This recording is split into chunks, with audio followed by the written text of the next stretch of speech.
بسم الله الرحمن الرحیم. ټول نه مخکې مو میډیا والا ډېر شکر ګزار یو، ډېره شکریه ادا کوو چې هغوی مو دغه احتجاج اعلی حکام ته ورسولو او په ټایم باندې هغه عمله په وشولو. ای سی صاحبان وغیره ورکې راغللو.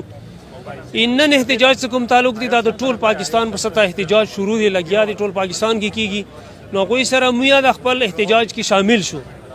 پرون 9:30 بجې مو ای سی صاحب سره زاهدینو صاحب سره ملو شو، هغوی سره مو یو میټینګ وشولو چې مو دا سکولونه چونکې مو د پاکستان حصه یو، ټیک دی که حکومت نه غواړي خو مو سکولونه دي، مو سفر شوي، مو سټوډنټ ته زیات نقصان ورسېدو. که یو طرف ته ما ټیچر ته نقصان رسېږي، هغه ته سیلري نه میلاویږي، خو بل طرف ته ما سټوډنټ انتهایی خراب شو. هغې وجه دا دی څه په دسمبر کې مو چټیانې وکړې، کوم سرمایي زون څه مو تیو وینټر علاقې څه کومې دي هغه مو په وینټر کې چټیانې کوو. نو دسمبر کې مو چټۍ کړي دي، اګست پورې سکولونه باندې 8 میاشتې. که هلته کوم سکولونه بندېږي هغه اپریل مئی کې بند شو، جون جولای اګست هغه الریډي خپله د ګرمۍ چټي وي، نو هغوی ته ټایم میلاویږي، خو ما بچي ته دلته ټایم نه میلاویږي.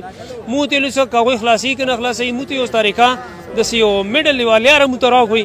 بهرحال هغوی ویلو څه طریقه به جوړه شي ورکې، خو تاسو سکولونه مه کولاوئ.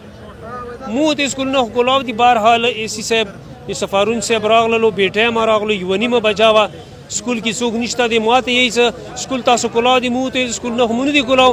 البته 9th 10th والا مو راغوښتي، هغوی د ایم سیز دي مو سره، هغوی په فرسټ ایئر کې اډمیشن کوي. اوټ کې مو راغوښتي وو، سکول کې پارټ ټایم کې هېڅوک نشته. هغوی راغللو چې زه به آفس سیل کوم، په کار خو دا وه چې د سکول سیل کې هغوی آفس سیل کو. آفس مو ته حکومت اجازات راکړی دي چې 8 ټیچرز او یو آفس دا تاسو کولاو ساتلی شو، تاسو اډمیشن کولی شو، تاسو ووډکو ته ډي ام سی ورکولی شو. بهرحال هغه آفس سیل کو، هغې باندې مو خپایو.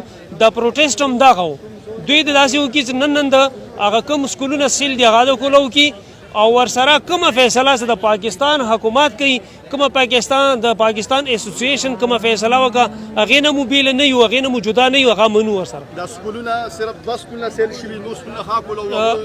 4 سکولونو ته پرون دوی دوره کړي، نورو ته لاړ نه دي. نن مو واورېدي چې پوس چې تصادین کې یو سکول ته لاړ دي، خو بهرحال هغه کنفرم نه دی. نو نن خو احتجاج وشو، په دې واجې لاړو نه، کنې دوی به ټولو ته تلو، دوی خپل هغه هډدرمي خیال مو ته. بسم الله الرحمن الرحیم. دا کوم 8 میاشتې دا سکولونه بند شولو، نه دي کې څومره پرایویټ او استادان دي، نه هغو مکمل کاروبار بند شوی ده، تنخواهانې بند شوي دي. همداسې لکه کومې دي ځایونو مالکان دي، کرایې زیاتې پر راغلي دي. دې دپاره مو حکومت نه پر زور مطالبه کوو چې موږ ته د سکولونه دا خلاص کړی شي. لکه نور د کوم احتجاج وشو دینالې نن خو مو پر امن احتجاج و، مخکې بیا مو روډ ته راوځو چې هغه که هر شي ته نقصان رسېد هغه بیا حکومت په خپله ذمهوار ده. د کوم احتجاج راونډ ډېر پرامن احتجاج و، دې په باره کې موږ دا ویل غواړو حکومت نه موږ دا مطالبه ده چې موږ ته د سکولونه کړو کړی شي. زموږ ډېر کافي ټایم ضایع کړی شو، دې نه مخکې افریشنو کې زموږ ډېر کافي ټایم ضایع شوی دی. موږ تقریبا په 2007 دغه وخت کې موږ فینسم کې اوسو، موږ وګوره اوس موږ میرشک کې یو، زموږ ډېر کافي ټایم ضایع شو. نور لهذا حکومت نه موږ دا معاهده ده، مطالبه ده چې موږ ته د نور سکولونه د کولاو کړی شي او زموږ د نور ټایم ضایع نه شي. تاسو ته پاتې دی چې د سکولونه بند دي او ډېر ټایم نه باندې مو ډېر زیات ټایم ضایع شو. او مو دا دې پرې خو مو دا پر امن احتجاج و چې یاره مو د سکولونه کولاو کړلی شي، بیا هغو څه غیر قانوني داسې کارونه وکړو چې یاره هغوی سکولونو ته په خپله سره تالې ولګولې. دا خو یو غیر قانوني کار و، خو بیا هم هغو وکړو. خو بیا مو دغه دې پرې پر امن احتجاج دی.